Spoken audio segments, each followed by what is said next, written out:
Do you ever wish you could walk into any room, spark instant connections, and leave people genuinely impressed? In today's audiobook, we dive into How to Talk to Anyone by Leil Lowndes, a timeless guide packed with 92 little tricks for big success in relationships. Whether you want to make a lasting first impression, master small talk, or communicate with real influence, this book gives you the tools to do it. So sit back, relax, and let's explore the secrets of powerful communication that can change the way you connect with everyone around you. Part 1. Leave a lasting first impression. Welcome to Part 1 of How to Talk to Anyone by Leil Lowndes. In this section, we explore the subtle but powerful tools that shape the very first moments of human interaction. A lasting first impression is not just about looks, it's about energy, presence, and the signals we send without even realizing it. These techniques will help you appear more confident, approachable, and magnetic from the instant you meet someone. Let's dive into the first 9 strategies. Chapter 1, The Flooding Smile. Imagine walking into a room and locking eyes with someone who greets you with a smile that feels like sunshine breaking through the clouds. That's the flooding smile. It's not rushed or mechanical, it's warm, genuine, and directed at the person you're meeting, as though they're the most important person in the room. Leil Lowndes reminds us that people instantly detect whether your smile is authentic. Instead of plastering it on right away, pause for a split second, look at them with your eyes first, and then let your smile slowly spread across your face. This delay creates the impression that your smile is personalized for them. The flooding smile communicates sincerity, warmth, and confidence, and it sets the stage for trust right from the beginning. Chapter 2, Sticky Eyes. The second secret is about eye contact, one of the most underestimated tools of communication. Sticky eyes means you don't just glance at someone, you let your gaze linger, as though your eyes are gently glued to theirs. When speaking, maintain contact a moment longer than usual. And when listening, let your eyes remain steady and attentive. This doesn't mean you should stare aggressively. Instead, think of your eyes as a thread weaving a connection with theirs. This makes people feel heard, valued, and acknowledged. Sticky eyes say, "I am fully present with you." And in a world full of distractions, that presence feels magnetic. Chapter 3, Epoxy Eyes. Epoxy eyes take sticky eyes one step further. This technique is especially powerful in group settings. Imagine you're at a gathering, and someone is speaking. Instead of shifting your gaze between everyone in the room, fix your eyes primarily on the person you're interested in, even when others are talking. This does 2 things. First, it makes the person feel like they're special, as though you're deeply drawn to them. Second, it builds a subtle sense of intimacy, as if a private conversation exists within a larger one. Epoxy eyes can make someone feel uniquely chosen, and that's a feeling people rarely forget. Chapter 4, Hang by Your Teeth. Body language speaks before words do. The trick of hanging by your teeth is a simple posture adjustment with a powerful effect. Imagine there's a string attached to your back teeth, gently pulling you upward. This automatically straightens your spine, lifts your head, and opens your chest. The result? You instantly appear taller, more confident, and more charismatic. You're no longer slouching or shrinking into the background, you're commanding presence without saying a word. People are naturally drawn to those who look assured and at ease in their own skin. Chapter 5, The Big Baby Pivot. Nothing makes people feel more important than your undivided attention. The big baby pivot is the art of turning your entire body, shoulders, hips, and feet, towards someone the moment they begin speaking, just like a baby turning its whole body toward a beloved parent. This full body shift tells them, "You are my focus right now." It conveys deep respect and attentiveness, far more than just nodding with your head while your body stays pointed elsewhere. When you pivot fully, the other person feels seen, valued, and prioritized. And that's a gift most people crave. Chapter 6, Hello Old Friend. When you meet someone for the first time, pretend you're greeting an old friend you haven't seen in years. Your eyes light up, your smile widens, and your tone carries warmth. This creates an instant emotional shortcut, because people unconsciously mirror how they're treated. By greeting strangers as if they're cherished friends, you bypass their social defenses. They feel instantly comfortable, as though you already share a bond. This technique transforms introductions from stiff formalities into genuine human connections. Chapter 7: Limit the fidget. Fidgeting communicates nervousness, insecurity, or lack of self-control. Tapping your foot, adjusting your clothes, playing with your hair, these small actions may seem harmless, but they chip away at your aura of confidence. To make a lasting first impression, stillness is key. Instead of filling silence with restless movements, allow yourself to relax into calm composure. When your body is still, your presence speaks louder. You come across as grounded, trustworthy, and confident in who you are. Chapter 8: Hans's Horse Sense. This chapter borrows wisdom from Hans, a horse famous in the early 1900s for seemingly being able to do math. In reality, Hans was simply reading the subtle body cues of his trainer, like shifts in posture and expressions, that gave away the answers. The lesson here is that people, like Hans, are constantly picking up on unconscious signals. If you appear anxious, rushed, or disinterested, others feel it instantly.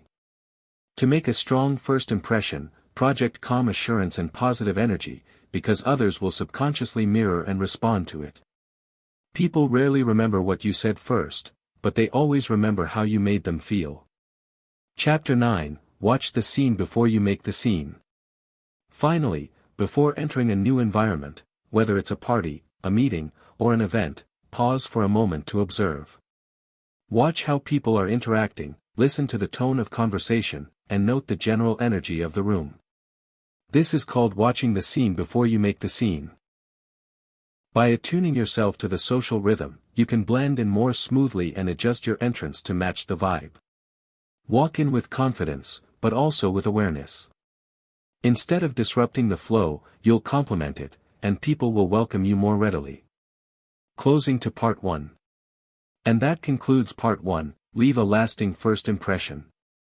These 9 techniques, from the flooding smile to watching the scene, are about more than charm. They are about presence. They help you project confidence, warmth, and genuine interest, the 3 elements that people instinctively respond to. Remember, you never get a second chance at a first impression, so use these tools to make yours unforgettable. Part 2: How to know what to say after you say hi. The first impression opens the door, but what happens once the conversation begins? Many people feel stuck after hello.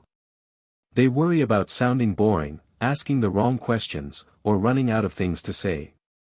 In this part of the book, Leil Lowndes provides simple, practical tools to keep conversations alive, engaging, and memorable. These techniques will help you glide past awkward silences and create connections that feel natural and rewarding. Chapter 10: The Mood Match. Conversations begin with energy. If you greet someone with a tone that doesn't match their mood, you create a subtle disconnect. Imagine bouncing in cheerfully to greet someone who looks tired and serious. It feels jarring. The mood match is about aligning your energy with theirs. If they're subdued, start calmly. If they're upbeat, mirror that enthusiasm. Once the alignment is made, you can gradually lead the conversation toward a more positive or energetic tone. This technique creates instant comfort because people feel you get them right away. Chapter 11: Prosaic with Passion. People often overthink introductions, believing they need something witty or clever to say. In truth, the content of your words doesn't matter as much as how you say them. Even the most ordinary phrases, "Nice day today," or "How's your evening going?" can feel magnetic if delivered with genuine passion. Leil calls this being prosaic with passion. Instead of forcing brilliance, focus on warmth, sincerity, and enthusiasm. When you speak with energy and interest, even small talk becomes enjoyable. People don't remember the exact words, but they remember how animated and alive you sounded. Chapter 12: Always wear a whatsit. A whatsit is something about you that sparks curiosity, a unique accessory, an unusual pin, a colorful scarf, or even a conversation-starting tie. These little details invite people to ask questions without you needing to force the dialogue. By wearing a "what's it," you give others an easy opening line. It's a social shortcut that makes introductions smoother and more playful. Instead of, "So, what do you do?" you might hear, "That's an interesting pendant, where did you get it?" The conversation is instantly warmer because it begins with curiosity, not routine questions. Chapter 13, Who's at? When you're introduced to someone, don't just settle for their name. Ask about them with genuine interest. Who's at? What's their story? This shows that you're not just ticking off polite boxes, you actually want to know who they are. This technique is about curiosity. Ask thoughtful follow-up questions, not just, "What do you do?" but, "How did you get into that field?" or, "What's the best part of your work?" People love talking about themselves, and when you give them the chance, they feel valued and important. Chapter 14, Eavesdrop in. At social gatherings, entering a group conversation can feel intimidating. Instead of awkwardly waiting for a pause, eavesdrop in. Listen carefully for a moment, then smoothly add a comment or question that shows you're already tuned in. For example, if a group is discussing a movie, you might join with, "I loved that scene too, it was unforgettable." By showing that you're already on their wavelength, you blend in naturally and avoid disrupting the flow. Chapter 15, Never the Naked City. When someone asks, "Where are you from?" don't just answer with the city's name. That's a naked city. Instead, dress it up with a little detail. Instead of, "I'm from Boston," say, "I'm from Boston." Nothing beats a Fenway Park game on a summer evening. Adding a short story or colorful image gives the other person material to respond to. It transforms a flat answer into an engaging exchange. Naked answers end conversations, dressed-up answers invite them to continue. Chapter 16, Never the Naked Job. Similarly, when people ask what you do, don't give a bare-bones answer like, "I'm an accountant." That shuts the door. Instead, paint a picture. For example, "I'm an accountant. I help small businesses make sense of their finances so they can focus on growth." The key is to add a little twist, a hook, or a passion point. This makes your work sound more interesting and gives others a natural way to ask follow-up questions. A naked job title is forgettable, but a dressed-up one is memorable. Chapter 17, Never the Naked Introduction. Introductions are opportunities to make people shine. Instead of saying, "This is Sarah," add something that highlights her. For example, "This is Sarah, she's the one who organized that amazing charity event last month." By never leaving an introduction naked, you not only give others a talking point but also make the person you're introducing feel appreciated. It sets the tone for richer conversations right from the start. Chapter 18, Be a Word Detective. Every person drops little clues in conversation, specific words, phrases, or topics that reveal what matters to them. Being a word detective means listening carefully and picking up on these cues. If someone mentions their children, travel, or a recent project, that's a signal. Instead of moving on, explore it. "Oh, your kids are into soccer. Do you play with them?" People feel deeply connected when you notice and engage with the things they care about most. Chapter 19, The Swiveling Spotlight. Great conversationalists make others feel like the star. The swiveling spotlight is the art of asking questions and gently steering the focus back to the other person. Imagine holding a spotlight in your hand. Instead of keeping it on yourself, you swing it toward them, encouraging them to share their stories, experiences, and opinions. This doesn't mean you never talk about yourself, but your role is to reflect the light, not hog it. People will walk away feeling like you're fascinating, when really, you simply made them feel fascinating. Chapter 20, Parroting. Parroting is the simplest but most effective tool in your arsenal. Repeat back the last few words someone said, in a curious tone. For example, "Them, I just got back from Italy." "You, from Italy?" This encourages them to elaborate without feeling interrogated. It shows you're listening and gives the conversation natural momentum. People love expanding on their own words when someone shows genuine interest. Chapter 21, Encore. When someone tells you a story that you enjoyed, don't just let it pass, ask for an encore. Tell me again about the time you. People love retelling stories when they know they've landed well. Encore not only flatters them but also deepens rapport, because it proves you were truly paying attention and valued what they said enough to want to hear it again. Chapter 22, A Seats into 8 the Positive. Nobody enjoys being around constant complainers. To keep conversations uplifting, practice accentuating the positive. When someone mentions something, find a way to highlight the bright side. For example, if they complain about traffic, you might say, "At least it gave me a chance to catch up on a great podcast." This doesn't mean ignoring problems, it means gently reframing situations so conversations stay light, enjoyable, and optimistic. Chapter 23, The Latest News. Don't leave home without it. Finally, never enter a conversation empty-handed.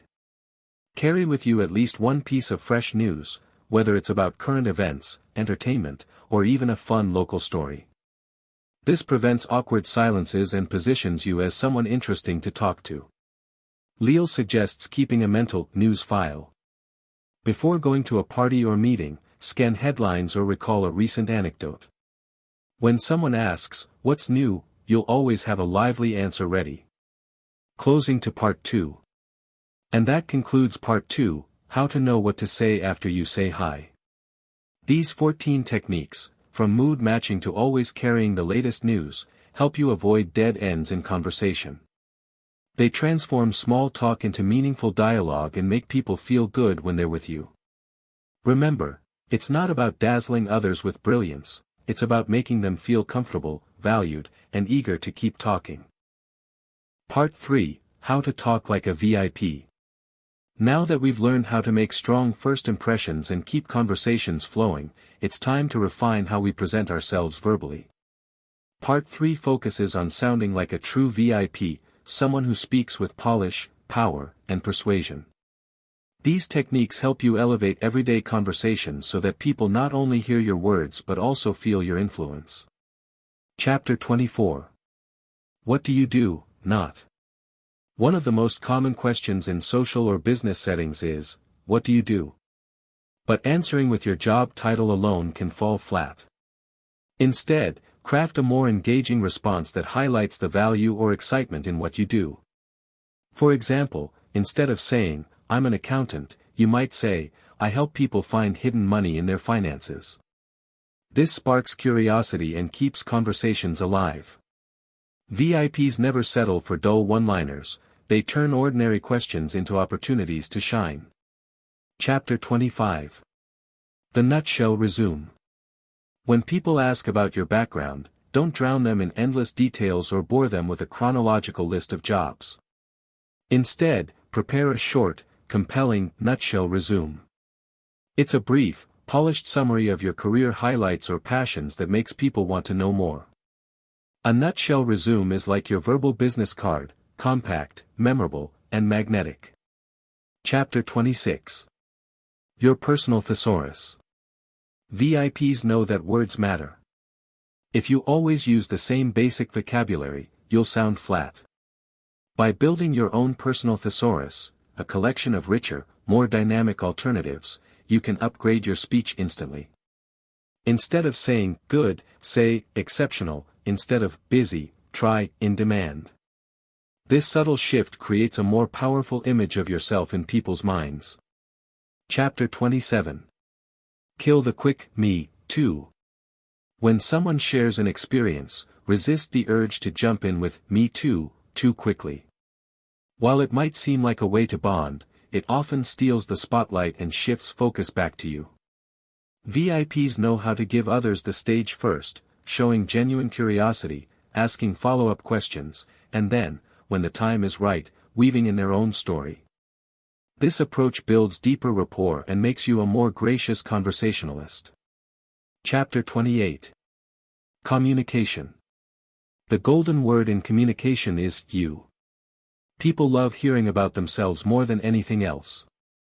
VIPs use "you" to frame conversations around the other person's interests, needs, and experiences. Instead of, "I think this product is great," they'll say, "You'll find this product makes your life easier." By centering others in the dialogue, you make them feel valued and important, and that's the fastest route to connection. Chapter 29. The exclusive smile. Not all smiles are equal. A quick, mechanical grin doesn't carry much weight. The exclusive smile is the one you save for a special moment, making the person feel like it's reserved just for them. Imagine walking into a room, glancing around, and then lighting up when your eyes meet theirs. That smile says, "You are the one who matters here." It's a small gesture, but it makes people feel like insiders. Chapter 30. Don't touch a cliché with a 10-foot pole. Clichés are conversational dead ends. Phrases like, "better late than never," or, "at the end of the day," make you sound unoriginal and lazy with words. VIPs replace clichés with fresh expressions or, better yet, personal insights. Unique phrasing captures attention, while clichés make people's minds wander. If you want to stand out, avoid the tired shortcuts and craft sentences that sound alive. Chapter 31. Use jawsmith as jive. Great communicators are like wordsmiths, or, as Lowndes calls them, jawsmiths. They craft their words with creativity, rhythm, and impact. Jawsmith as jive means turning phrases into something memorable, witty, or colorful. Instead of saying, "he works hard," you might say, "he burns the candle at both ends until there's no wax left." It's about adding flair and originality to your everyday talk, so people remember not only what you said, but how you said it. Chapter 32. Call a spade a spade. Clarity is powerful. VIPs don't hide behind vague or watered-down words. If something is great, they'll call it outstanding. If it's a problem, they'll name it directly. Calling a spade means being precise, honest, and confident in your word choice. It shows people you're direct, trustworthy, and not afraid to speak the truth. Chapter 33. Trash the teasing. Playful teasing may seem harmless, but it often backfires. A joke at someone else's expense, no matter how small, can leave lasting hurt. VIPs avoid teasing because they know it risks damaging relationships. Instead, they focus on uplifting remarks and positive humor that brings people closer. Respectful conversation always earns more trust than a cheap laugh. Chapter 34. It's the receiver's ball. In conversation, what matters is not what you intended to say, but what the other person actually hears. Communication is the receiver's ball. If your words are misunderstood, it's your responsibility to clarify, adjust, or reframe. VIPs stay attentive to body language and reactions, making sure their message lands as intended.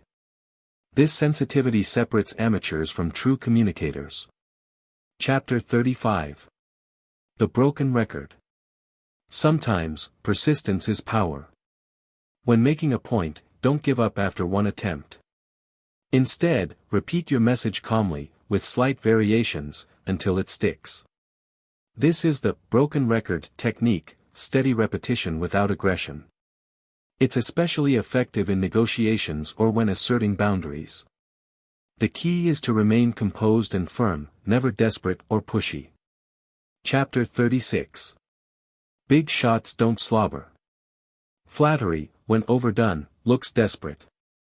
VIPs never slobber over people with excessive praise. Instead, they give measured, thoughtful compliments. Specific enough to be meaningful, but restrained enough to feel genuine. For example, instead of, "You're amazing, incredible, the best ever," a VIP might say, "Your attention to detail really stands out, it's impressive." Real respect doesn't need over-the-top sugarcoating. Chapter 37. Never the naked thank you. Finally, gratitude is one of the most powerful tools in communication, but a plain thank you is often too bare. Always dress it up with a reason. Thank you for your time this afternoon, or thank you for trusting me with this project. A naked thank you is polite, but a dressed up thank you is memorable, and it deepens the bond between you and the other person.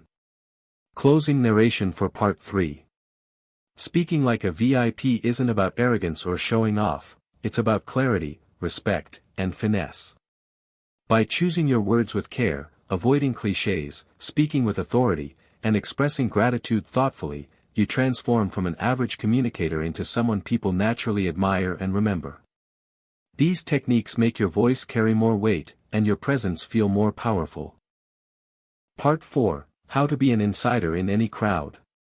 Once you've learned to make strong first impressions and speak with confidence, the next step is blending seamlessly into any group or environment. Whether you're at a business convention, a social gathering, or even a casual meetup, insiders know the secret codes of belonging. In this section, we'll uncover techniques that let you step into any crowd and feel like you've been part of it all along. Chapter 38. Scramble Therapy. When you enter a new social setting, the temptation is to stick with people who look or feel familiar. But insiders know the power of scrambling, intentionally seeking out people outside your usual circle. Scramble therapy means mixing with different groups, styles, and personalities to expand your conversational reach. By deliberately stretching beyond your comfort zone, you train yourself to feel at ease anywhere. This not only broadens your confidence but also makes you appear more adaptable and worldly. Chapter 39. Learn a little gobbledygook. Every profession, hobby, or community has its own jargon, what Lowndes playfully calls gobbledygook. VIPs and insiders don't need to master it, but they do learn just enough to connect. For example, if you're talking with doctors, knowing what rounds or on-call means shows respect. With tech professionals, dropping a word like interface or beta helps. The trick is to learn a few insider phrases in advance so you sound like you belong without overdoing it. Chapter 40. Bearing their hot button. Everyone has a hot button, a topic they're passionate about, whether it's their kids, a hobby, their work, or a recent accomplishment. Insiders know how to gently probe and uncover that hot button. Once you find it, conversations come alive because people love to talk about what excites them. By giving them space to open up about their passion, you build rapport quickly and make them feel truly heard. Chapter 41. Read their rags. One of the easiest ways to find conversational entry points is by knowing what your crowd reads, their trade journals, magazines, or even blogs. If you walk into a real estate networking event and reference an article from Real Estate Weekly, you instantly sound like an insider. This doesn't require deep study, just a quick glance at the headlines and trends in the media your audience consumes. Reading their rags gives you instant credibility and connection. Chapter 42. Clear customs. Every group has unspoken customs, the way they greet, the jokes they share, or even the pace of conversation. Insiders observe first and adapt quickly. If you're at a formal dinner, the customs may include not using first names too quickly or waiting for cues before diving into business talk. At a casual barbecue, the custom might be loosening up and sharing humor right away. By clearing customs, recognizing and respecting these small rules, you avoid missteps and fit right in. Chapter 43. Bluffing for bargains. Sometimes, you'll find yourself in conversations where you don't know much about the subject. Instead of checking out, insiders bluff just enough to stay in the game. This doesn't mean lying or pretending to be an expert. It means asking smart questions, echoing key terms, and showing curiosity. For example, if the group is discussing golf, you might say, "I've heard the back nine can really test your patience. Do you play often?" That keeps you involved, lets them share their expertise, and makes you look engaged rather than clueless. Closing narration for Part 4. Being an insider isn't about faking it, it's about paying attention, adapting, and showing respect for the culture of any group. By scrambling outside your comfort zone, learning a touch of jargon, finding people's passions, scanning their go-to sources, respecting their customs, and bluffing gracefully when you're out of your depth, you'll find yourself welcomed anywhere. The true insider isn't someone who knows everything, it's someone who makes others feel they belong. Part 5. Make people feel you're just like them. One of the fastest ways to connect with others is to make them feel like you're on the same wavelength. When people sense that you're just like them, barriers melt away and rapport builds naturally. In this part, Leil Lowndes introduces techniques that allow you to mirror, empathize, and subtly align yourself with others so they feel instantly comfortable in your presence. Chapter 44. Be a copycat. Imitation, when done subtly, is one of the strongest bonding tools. If someone leans back, you lean back. If they use their hands a lot, you bring your hands into play. This is called mirroring, and it sends subconscious signals of harmony. People often don't even realize it, but when you mirror their body language and pace, they feel you're on the same frequency. The trick is to do it naturally, too obvious, and it feels mocking. Smoothly executed, it's the silent language of "we belong together." Chapter 45. Echoing. Just as you mirror body language, you can also echo people's words. When someone uses a particular phrase or choice of words, reflect it back. If they say, "It was a real headache," you can reply, "I can imagine that was a headache." Echoing validates their feelings and builds subtle trust because it shows you're listening closely. It's not about parroting every word, it's about sprinkling their language into your responses so the rhythm feels familiar. Chapter 46. Potent imaging. Painting vivid pictures with your words helps people feel aligned with you. Instead of saying, "That was fun," you might say, "It felt like fireworks going off in my chest." Potent imaging makes your conversation memorable and colorful, and when the imagery resonates with the listener, it strengthens the sense of shared experience. People connect through emotions and pictures, not bland descriptions, and imaging helps you bring that to life. Chapter 47. Employ empathizers.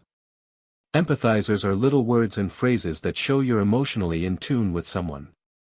When people share experiences, responding with, "Wow, that must have been tough," or "That sounds wonderful," shows empathy without taking over the story. These simple empathizers are tiny bridges of understanding, assuring the other person that you get it. VIP communicators sprinkle these phrases naturally to make people feel validated and understood. Chapter 48. Anatomically correct empathizers. Lowndes takes empathizers a step further by adding specific body part references to intensify their effect. For example, instead of saying, "That must hurt," you might say, "That must be a real headache," or "That must weigh heavily on your shoulders." These anatomically correct phrases tie emotions to the body, creating stronger, more visceral connections. They resonate because people often experience emotions physically, and your words tap directly into that. Chapter 49. The premature we. Using the word "we" too early in a relationship can feel forced, like claiming closeness that isn't there yet. But when used at just the right moment, "we" becomes a powerful bond. Imagine you've only just met someone at a seminar and you say, "We seminar goers have to stick together." This creates a subtle alliance, suggesting shared identity. The key is to find natural, situational common ground to introduce "we," never rush it, but never miss the chance either. Chapter 50. Instant history. One of the quickest ways to build rapport is to create a shared memory, what Lowndes calls instant history. Even a brief shared experience can be turned into a bonding moment. If you laugh together at a quirky waiter or share an inside joke about the weather, highlight it. "We'll probably remember this rainy day every time we meet." By naming and framing these small shared experiences, you plant the seed of history together, which instantly deepens connection. Closing narration for Part 5. Making people feel like you're just like them isn't about pretending or manipulating. It's about using subtle mirroring, empathetic responses, and shared experiences to create authentic bonds. When others sense that you understand them, echo them, and even share little histories together, they naturally lean closer. These techniques help you bypass the walls of unfamiliarity and step straight into the comfort zone of trust and familiarity. Part 6. Ways to praise but not go over the top. Everyone loves praise, but too much of it, or the wrong kind, can backfire. Lavish flattery often sounds fake, while shallow compliments feel empty. In this part, Leil Lowndes shows us how to give praise that feels genuine, thoughtful, and memorable. The key is to lift people up in ways that feel natural and subtle, so your admiration strengthens the bond instead of weakening it. 51. Grapevine Glory. Praise travels further, and feels more authentic, when it comes through the grapevine. Instead of telling someone directly how great they are, let the compliment reach them indirectly. For example, if you tell a colleague's friend how impressed you are with their work, chances are the words will get back to them. And when praise comes secondhand, it feels truer because you weren't seeking credit for it. Insiders know the grapevine can carry glory better than direct flattery. 52. Carrier Pigeon Kudos. Like grapevine glory, carrier pigeon kudos involve sending your compliments through a messenger. It could be thanking someone through their assistant, or passing along admiration to their family. Imagine saying, "Please tell your team how much I appreciate their effort." The compliment not only reaches the person but also spreads goodwill to those around them. By sending praise through carrier pigeons, you magnify its impact without ever sounding over the top. Chapter 53. Implied Magnificence. Sometimes the best compliments aren't said directly at all. Implied magnificence is when you hint at someone's greatness in the way you behave toward them. For instance, asking for their opinion on something important implies you see them as wise. Or introducing them as an authority signals respect without spelling it out. These subtle gestures often mean more than words because they show, rather than tell, how highly you think of someone. Chapter 54. Accidental Adulation. Accidental adulation happens when you slip a compliment into conversation as though you didn't even mean to. Instead of staring someone in the eye and declaring, "You're amazing," you might say in passing, "I was telling someone yesterday how impressive your project was." Because it doesn't feel staged or rehearsed, the compliment lands with more sincerity. It's like praise they accidentally overheard, and that makes it feel real. Chapter 55. The Killer Compliment. Every so often, one powerful, perfectly timed compliment can cut through the noise and stay with someone for life. A killer compliment is deeply personal, specific and genuine, something that highlights a rare quality in the person. For example, instead of, "You're nice," you might say, "I've never met anyone who makes people feel at ease as quickly as you do." It's rare, it's unforgettable, and it has the power to define how they see themselves. Chapter 56. Little Strokes. Praise doesn't always have to be grand. Little strokes, small, frequent acknowledgments, can be just as powerful. A quick, "That's a smart point," or "I like how you handled that," sprinkled into conversation builds confidence steadily.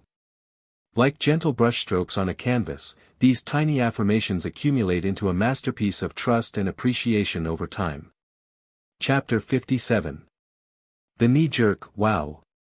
When someone shares an achievement, resist the temptation to blurt out a reflexive, "Wow," or "That's amazing." While these reactions are positive, they can sound automatic and hollow if overused.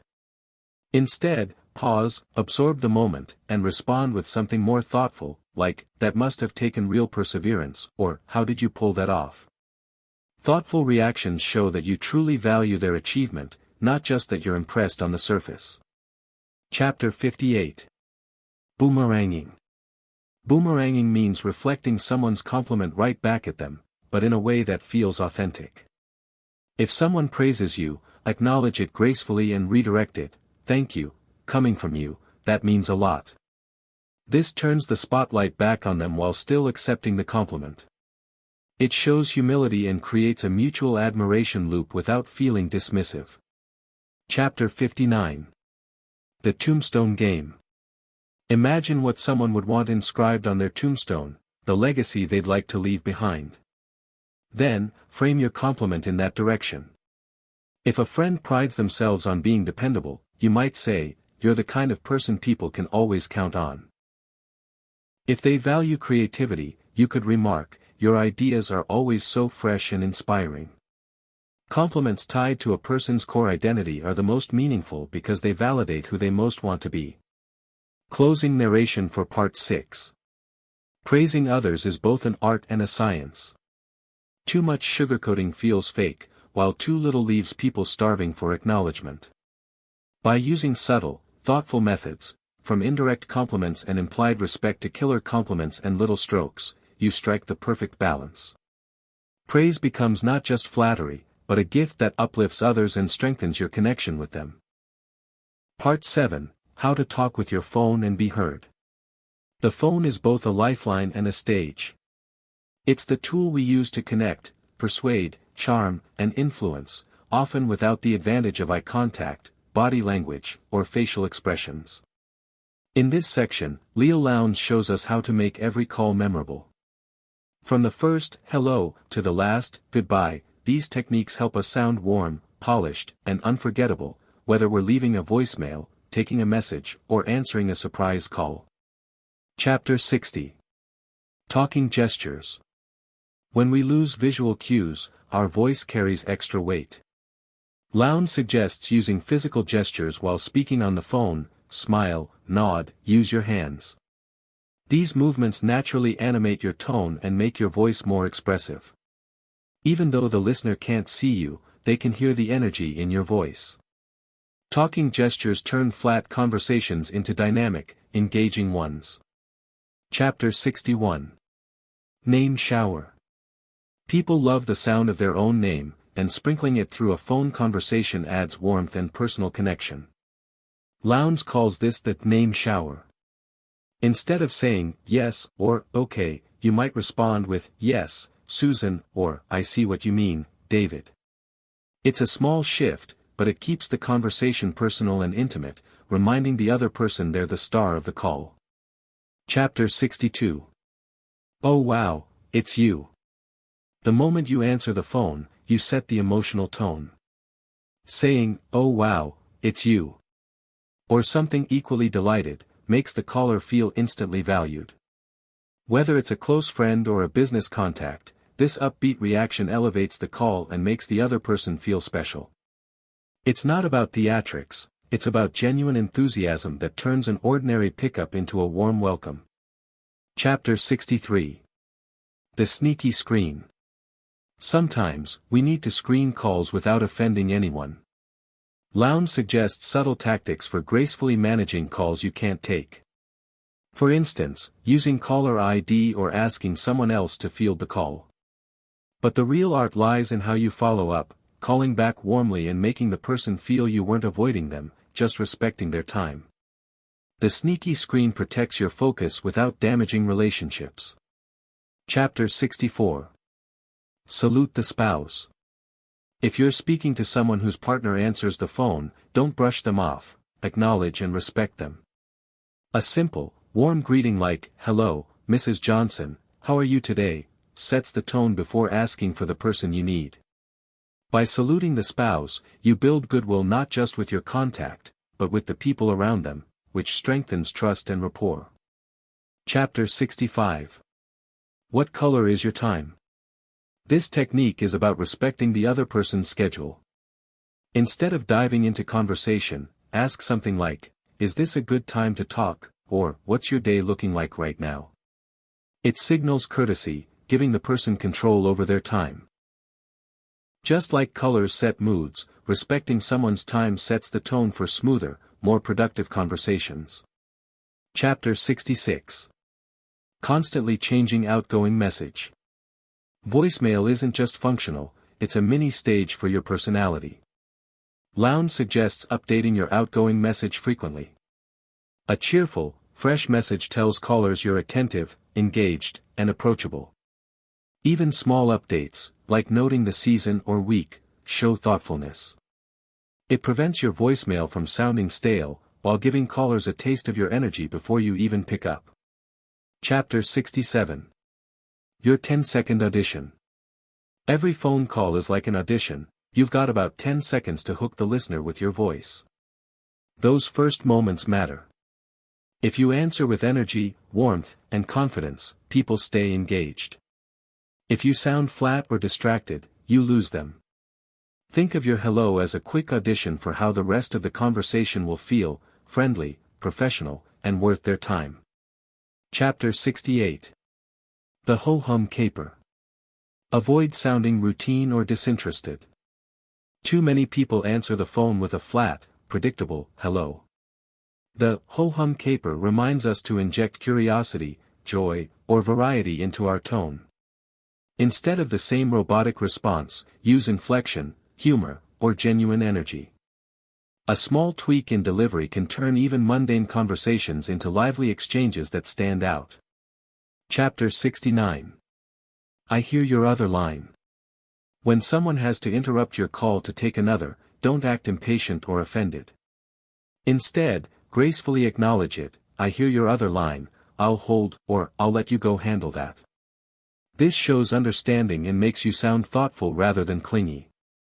By respecting their interruptions, you strengthen the relationship rather than making them feel guilty. Chapter 70. Instant replay. Reinforcing what someone just said, especially on the phone, shows that you're truly listening. For example, if they mention a deadline, you might say, so you'll have it ready by Thursday, got it? This instant replay builds trust because it proves you're attentive. It also prevents miscommunication and leaves the other person feeling heard, which is one of the greatest compliments in conversation. Closing narration for Part 7. On the phone, your voice is everything. Without facial expressions or body language, every pause, every word, and every intonation shapes how you're perceived. By mastering these techniques, from the name shower and instant replay, to respecting time and turning your greeting into a mini audition, you make every call feel alive, personal, and memorable. In the end, the goal isn't just to be heard. It's to make the other person feel valued, understood, and eager to hear from you again. Part 8. How to work a party like a politician works a room. Parties, networking events, and social gatherings can feel overwhelming. Rooms full of strangers, hidden cliques, and conversations already in motion. But politicians and seasoned leaders know the secret: a room isn't something you enter, it's something you work. By using a few simple strategies, you can glide through any crowd with confidence, connect with ease, and leave with lasting impressions. Chapter 71. Munching or mingling. At a party, you face a choice: do you hang around the food table, or do you dive into the people? Lowndes makes it clear: mingling wins every time. Eating too much or hovering by snacks signals nervousness or disinterest. Instead, eat lightly before arriving. This way, your hands and attention are free to engage with others. The goal isn't to fill your plate, but to fill your evening with connections. Chapter 72.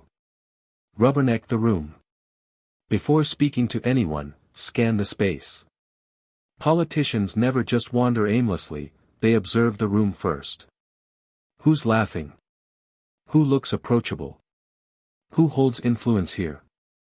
By rubbernecking, taking in the scene, you choose your entry points wisely. This gives you control over your first impressions, ensuring you start strong in the best possible spot. Chapter 73. Be the chooser, not the choosee. Instead of waiting for others to approach, be proactive. Seek out conversations and decide who you want to meet. When you're the chooser, you radiate confidence and intention. The choosee, on the other hand, waits passively, looking uncertain. By making the first move, you not only steer your experience but also show others that you're someone worth knowing. Chapter 74. Come hither hands. Your body language invites people in, or pushes them away. Lowndes emphasizes keeping your hands visible, relaxed, and open. No crossed arms, no hands stuffed in pockets. Simple gestures, a casual wave, a light touch on the elbow, or even keeping your palms turned slightly outward, silently say, I'm approachable. I'm friendly. Come join me. Your hands can do the talking before your mouth ever does. Chapter 75. Tracking. The best networkers remember small details and bring them up later. This is tracking. If someone told you months ago about a project, a vacation, or their child's name, recalling it later makes them feel truly seen. At a party, tracking transforms chit-chat into meaningful connection. It shows care, memory, and attentiveness, and it makes people eager to keep you in their circle. Chapter 76. The Business Card Dossier. A business card is more than contact information, it's a memory tool. After meeting someone, jot a note on their card, maybe about the topic you discussed, their hobby, or something unique about them. Later, when you follow up, you can reference it directly. How's that new puppy doing? Or, did you land that client you mentioned? This makes you stand out as thoughtful and genuine, not just another name in their stack. Chapter 77. Eyeball Selling. At a party, your eyes sell sincerity. Locking onto someone's eyes with warmth, not intensity, makes them feel like they're the most important person in the room. Combine this with nods and genuine listening, and you project respect, confidence, and care. Eyeball selling is how leaders, politicians, and charismatic personalities make everyone feel valued, even in a crowded room. Closing narration for Part 8. Working a room isn't about being loud, flashy, or the center of attention. It's about making others feel comfortable, important, and glad they met you. By mingling instead of munching, scanning the room, approaching with confidence, keeping open body language, remembering details, using business cards wisely, and mastering sincere eye contact, you'll leave every party not just with acquaintances, but with allies. Part 9. How to talk so people listen, and want more. When you speak, you don't just want people to hear your words, you want them to lean in, to feel drawn to your voice, and to walk away remembering how good you made them feel. This part of the book is all about becoming that kind of communicator. You'll learn how to handle mistakes gracefully, how to make others feel important, and how to keep conversations light, engaging, and memorable. Think of it as the art of leaving people wanting more, because the best conversationalists aren't just heard, they're cherished. Chapter 78. See no bloopers, hear no bloopers. Everyone makes mistakes, slips of the tongue, wrong names, awkward stumbles. But great conversationalists act as if they never even noticed. By glossing over someone else's blooper instead of correcting them, you instantly become more likable and trustworthy. You show that you value the flow of connection over the need to be right. Chapter 79. Lend a helping tongue. Sometimes someone is searching for a word, pausing with frustration. If you can gently supply it, without stealing their spotlight, you become their conversational hero. The key is timing, offer help only when you sense they'll appreciate it, not when they're mid-thought. Chapter 80. Bear the buried whim. Whim, what's in it for me, is the silent question on everyone's mind. When you speak, frame your message in terms of what benefits the other person. Instead of, here's my idea, it becomes, here's how my idea helps you. That shift makes listeners lean in and care. Summary, always communicate in terms of the listener's interests, not just your own. Highlight the value they'll gain. Chapter 81. Let them savor the favor.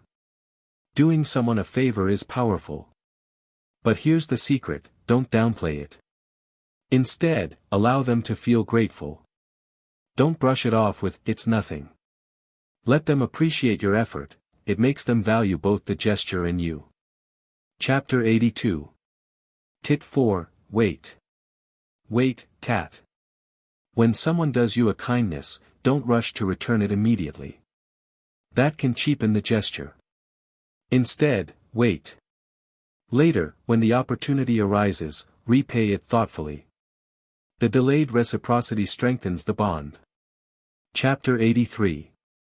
Parties are for prater. Audiobook narration style. At parties, people aren't looking for deep discussions on politics or philosophy. They want lightness, laughter, and easy banter. Save the heavy stuff for another setting. At social gatherings, be breezy and fun. Chapter 84. Dinners for dining. A dinner invitation isn't just about food, it's about connection. But beware, dinner is not the place for business deals. Focus on the joy of the company, the pleasure of the meal, and the warmth of social bonds. Chapter 85. Chance encounters are for chit-chat. Running into someone in the elevator or at the grocery store isn't the moment for serious proposals. These are opportunities for small talk. Brief, friendly exchanges that keep the relationship alive. Chapter 86. Empty their tanks. People often carry around stories, frustrations, or excitement, waiting for someone to hear them. If you let them empty their tank before steering the talk elsewhere, they feel relieved, and they trust you more. Summary: let others unload what's on their mind first. Listening up front makes them more open to hearing you later. Chapter 87. Echo the EMO. Words carry meaning, but emotions carry power. When someone speaks with enthusiasm, sadness, or frustration, echo the emotion back. If they whisper with excitement, lower your voice in shared excitement. If they sigh, match their seriousness. Chapter 88. My goof, your gain. Audiobook narration style. When you make a mistake, flip it. Instead of being defensive, frame it as something that benefits the other person. If you're late, thank them for giving you extra time to prepare. If you misspoke, use it as a chance to clarify and engage more. Chapter 89. Leave an escape hatch. Nobody likes feeling trapped in a conversation. If you sense someone needs to leave, give them an easy way out. Say, "I don't want to keep you," or "I'll let you get back to it." Ironically, this makes people more eager to stay. Chapter 90. Buttercups for their boss. Compliments are powerful, but when you praise someone's boss, team, or family, you score double points. Indirect flattery spreads goodwill in ways direct compliments can't. Chapter 91. Lead the listeners. Great communicators don't just talk, they guide. By using signposts like, "First, here's the main point," or "the takeaway is," you keep listeners hooked and following your thought with ease. Chapter 92. The Great Scorecard in the Sky. Every conversation is part of a larger scoreboard, an invisible tally of how you make others feel. People may forget your words, but they'll never forget if you left them feeling respected, valued, and uplifted. Closing paragraph. And so, we arrive at the close of Part 9, How to Talk So People Listen, and Want More. The lessons here remind us that true communication isn't about dazzling people with clever words, but about leaving them with a feeling of safety, of respect, of warmth. When you let small mistakes slide, when you listen fully, when you guide conversations with care, you give people the gift of connection. And that, more than any witty remark, is what makes them want to hear from you again and again. Remember, the words may fade, but the way you made them feel will echo long after the conversation ends.